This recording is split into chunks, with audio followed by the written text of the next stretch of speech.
So, baka hanggang season 2 na lang, ay, episode na lang bibigay ko sa inyo kasi mag-vlog po ako ng Monday vlog ko or routine. Yung ako mag-ingay kasi natulog ng mga tao sa amin.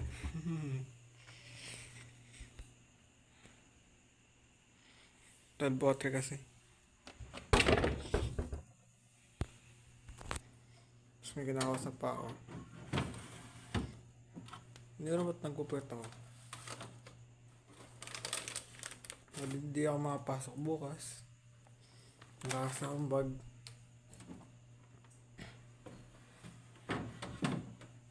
So, try ko maging gising na hanggang 5:50. Kasi papadala ko sa kaibigan ko or sa BFF ko yung folder namin. Folder ko, I mean.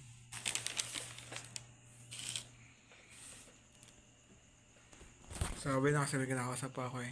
Monday routine to. Okay.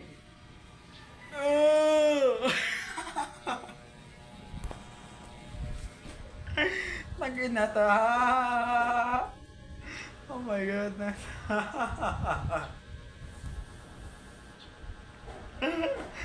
Teka nga, i-reaction ko na bago ako mag-video ulit. Ayoko na. Sa mga nag-abang pala ng Wild Rift content ko, meron na ako naka-video. Sa pagkakaalam ko, dahil di ko alam kung edit ko ba siya or what. Mga tinalong ko. Ngayon, baka may nag-aabang din ng ML video ko dyan eh. Kasi, baka iba sa inyo nahihiya lang mag-comment sa mga videos ko or parang mga napapadaan lang kayo sa video ko. Kung ML player kayo, oh my goodness. Kung ML player kayo, sino yan? Hindi ko alam, sino yan pumiyok? Kung ML player kayo, mag-subscribe na kayo. At kung Wild Rift player kayo, mag-subscribe na kayo. Kung kayo ay isang vlog, kung mahilig kayo sa vlog, mag-subscribe na kayo. Kung mahilig kayo sa preaching, mag-subscribe na kayo. Hindi naman yung preaching, ano. Kung mahilig kayo mag-Minecraft, mag-subscribe na kayo. Kung mahilig kayo mag-Roblox, mag-subscribe na kayo. Kung mahilig kayo sa random gaming variety content, mag-subscribe na kayo. Ayan.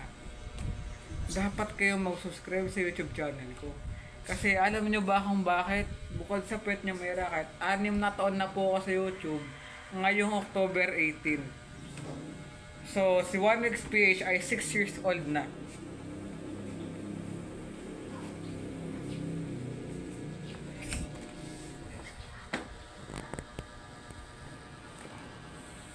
Six years old na po sa YouTube na. Anyways, matanong ko lang, bakit yung video ko, The Baby in the Yellow, episode 1, ang laki na views, 1.3k. Pagdating na episode 2 or ng part 2, bumaba. Wala pang 3 digit. Walang 100k. Ayun, 100k? Wala 100 views. Naka 20 plus yata yan. Ewan ko. Pagdating na episode or ng part 3, umangat ulit. Kasi akala ko di aangat yun kasi bakit ako mag-assume na aangat yung views nun kasi may kwenta yun in the sense of sa inyo. Pero pasado lang kwenta upload na yun kasi, well, may kwenta siya in the sense of nag-explain naman bakit di ako natuwa. Tsaka probably, na-engganyo kayo. Bakit hindi natuwa si One Week's PhD? Sige nga, or sa mga napadaan, panigurado syempre, may mga napadaan. Sa mga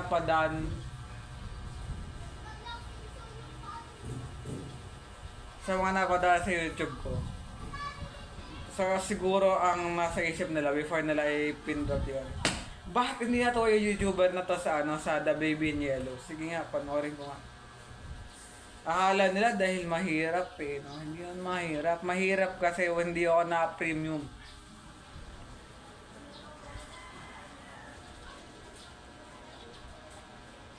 So, kung...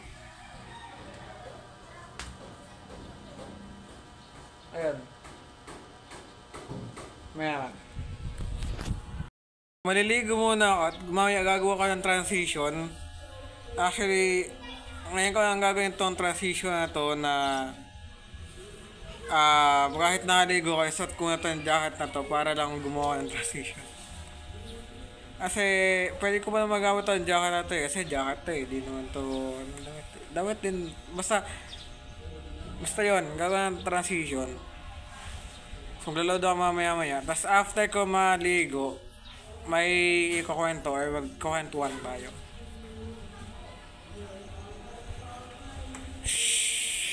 Tapos ko lang maligo, nakikita nyo naman siguro yung katawan ko ngayon.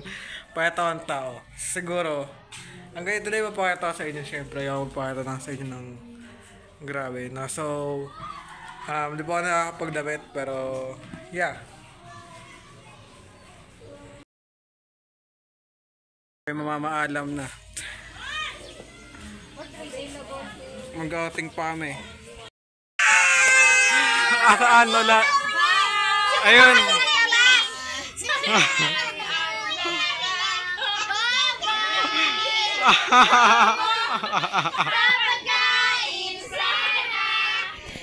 Ako kulit kanina, ginawa.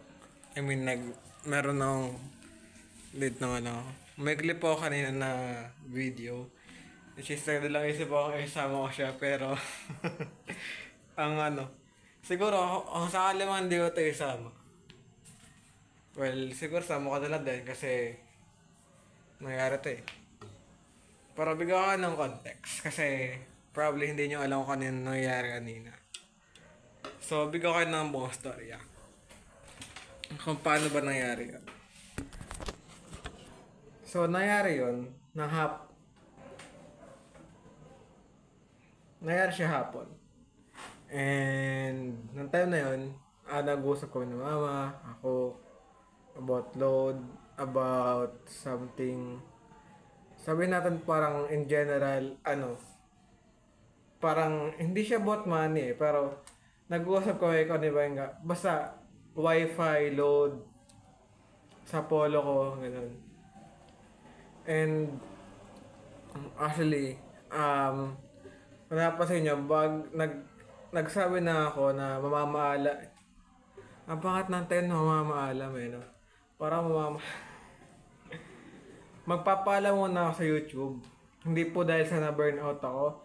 Totoo naman po yun. Actually, no, ang outing namin, kung di ako nagkakamali, 2 araw siya. Which is July 18 tsaka July 19. Pero, according sa amin po sa inyo ngayon, batchmate ko nung grade 2. So, nag-stop lang po ako ng isang beses kasi siguro may mga kaklase akong di alam to pero panigurado, may kaklase ako na alam na nag-stop ako. Hindi ako bumalik kasi imposible bumalik ako. Imposible naging repeater po ako. Nag-stop lang po ako. Okay? Mako kasi diba na, kasi nag-grade 7 ako. Tapos, huminto ako kasi nagkasakit ako. So, di ako yung bumagsak. Kasi nung nag-not kami ng grade 10, tinanong sa amin yun eh. Kung nag-repeat ba. Pero nung nilagay ko sa nilagay ko lang stop. Kasi nag-stop lang naman ako. Hindi naman ako bumagsak. Nag-stop lang ako. Ewan ko ba, nakaguluhan ako. Basta nag-stop ako kasi nagkasakit ako that time. And nakakaya na rin pumasok kasi panigurado. Di ko alam kung babalik din naman ako nun. Pero nag-stop na lang ako. Pero yun nga. According sa kanya, Java yung ang lalim. Java yung topic sa buong sa buong grade 12 school year namin.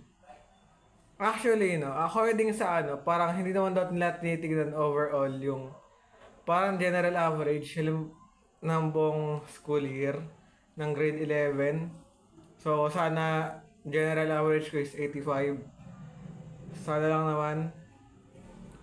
Kasi parang di naman, kasi naririnig ko grade 11, hindi ko lang bakit grade 11. Well, parang mostly kasi doon kinukuha talaga. Para bakit ganun? So, kahit college application man yan o scholar, pero kung magka-college man ako, bakit ako magka-college? Hindi, joke lang. Well, ang college kasi, no?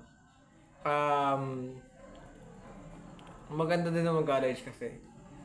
Pero kasi, mga TVL students ay pwede silang magtrabaho without kahit hindi na mag-college. Pero ako, gusto ko pa rin mag-college kasi limit parang katulad niya, sabi ng klase ko nung grade 2, Java lang ituturo, which is kailangan kong pag-aralan yung mga Python, yung kailangan kong pag-aralan yung Python, kailangan kong pag-aralan yung ano ba bang kailangan kong pag-aralan. Tapos since isa rin sa dahilan bakit ako mag-BSIT, sa pagkakaalam ko kasama yata sa BSIT yung ano, siguro mamaya bigyan kayo ng context sa nangyari kanina. Kasi na ano ko sa clip before mangyari yung Lepad yung Lobo, no? Isa rin sa dahilan, hindi ko alam, pero feeling ko, kasama sa IT, no? Kasama sa IT yung mag-build ka ng computer. Which is, ayun yung pinakagusto kong pag-aralan sa computer engineering ba yun? Basta yun. Kumbaga, I want that. BSIT, siguro pag hindi ko alam kasi di pa ako nag-college. Kung hindi man ituro yung computer building sa BSIT, magka-college pa ako sa BSCE. Oh my goodness. So, 4 plus 4, 8 years ako college. yung mga klase ko, may trabaho na ako, college pa rin. Yung mga klase ko, graduate na ako, college pa rin. Para sa kalan naman yata ng BSIT yun. Siyempre, YouTuber po ako at malimbawa, hindi ko naman sa ano, pero what if actually, nagbabala kami magpa-wifi dito mag-wifi dito. So, hindi na ako maglo-load. Maglo-load ako, pero saan na lang yun? School na lang yun. So, madalang na lang ako maglo-load. Hindi na palagian. Kasi, syempre din na naabot ang wifi sa school, di ba? Tsaka sa church, syempre, kailangan ko ng load. So, maglo-load pa rin naman ako. Siyempre, pag nasa bahay ka, ay, pero doon na tayo sa context ng lipad ng lobo. Before nga kasi yun, di ba? Before kasi nun, we are talking, we have a conversation, nagkakaroon kami ng pag-uusap nila mama. And, sobrang, bukod sa lap trip na yung lumipad yung lobo ng pinsang ko, ang pinaka naging dahilan bakit ako tumatawa ng tawa doon kasi yung the time na sinabi niya yung word na hala, sumabay yung lipad ng lobo. Kaya sabi ko, hala nga. Tawa yung tawa, oh my goodness. Tataka lang ako, bakit lumilipad yung lobo? Well, I know, dahil sa helium. Helium yan, diba? Oxygen. Alam ko helium yun eh. Bakit? Saan nila nakukuha yung helium gas? Like, paano? Kasi, yung helium kasi, hindi ko alam kung paano nila nakukuha yung helium gas. Hindi ko alam kung ano yung pag-experiment na ginagawa o kung saan nila nakukuha yung helium na gas. So, sobrang lap trip lang. And sobrang chaotic na nangyari kanina. Don't forget to leave a like, share, subscribe. Pero, magandang pag-usap talaga yan. if you are a ML player or kung Wild Rift player ka at or kung mahilig ka sa Wild Rift or kung nag-aabang ka ng Wild Rift gameplay ko, I am planning to record a video mamaya-maya. Tapos bukas ay mag-ano pa ako. Pasok ako bukas syempre. Kailangan ko pa mag-aaral.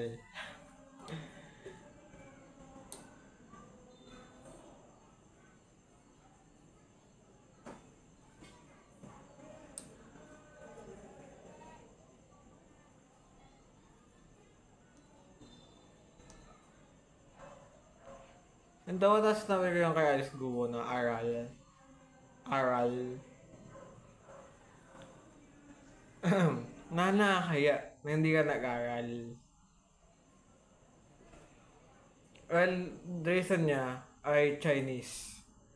Pero si Kim Chu, Chinese. Si Ryan Bang, Koreanese. Koreanese.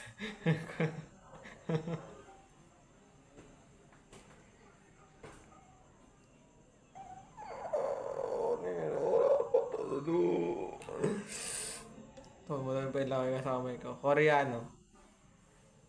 Pero bakit hindi naman gan si Kim Chu, di ba? Ako nga eh. Alien ako eh. So, bakit hindi ako Kailangan ka pa mag-aral ng Python. Ay, Python tuloy ng Java. So, bala ko na rin mag-download ng ML ngayon. So, hindi ko alam. Ang feeling ko, magiging reason is pwede kang maglaro ng offline, ng ML offline. So, ngayon kasi, hindi ko alam, pero wala kasing offline version ng Wild Rift eh. Dahil ko kailangan sa akin ko kailangan ng mobile data. Tapos, kahit wala kang load, makapaglaro ka. Like, mag-open ka lang ng mobile data, tapos wala. May load o wala. Pero syempre, bot lang kalaban mo. Kung maglalaro ka ng online. Basta yun, sana naintindihan niyo ako. So, goodbye muna. Abangan nyo nila yung baka pang video. Hindi ko alam kung i-upload ko na ba yung episode 3. Or gagawa na lang muna ako ng ibang or maglalaro na lang muna ako ng Java edit ng Minecraft nang hindi nagre-record. So bukas mag-upload ako mamaya ng episode 2 or hindi ko alam. Nag-upload naman na kasi ako ngayon para bala ko pa mag-upload. Hindi ko nga alam kung ano. So mag-decision muna ako. Siguro gagawa na lang ako ng isang video na paniguradong ikatutuwa ninyo lahat. Hindi joke lang. So, baway muna. Or, actually, nagsit ako sa best friend ko. Sabi ko sa kanya, best, pwedeng, padala yung folder ko. So, hindi ko alam kung pwede magpasa ng folder bukas. Kasi, hindi naman ako bagsak. Pero, basta meron ako kino-consider. Kasi sabi, picture ako na lang, ipasa ko na lang daw sa Lunes. Pero, Tuesday na bukas. Matapos na yung ating pag-aaral. Kasi, malapit na nag-vacation. So, yung mga mag-aaral,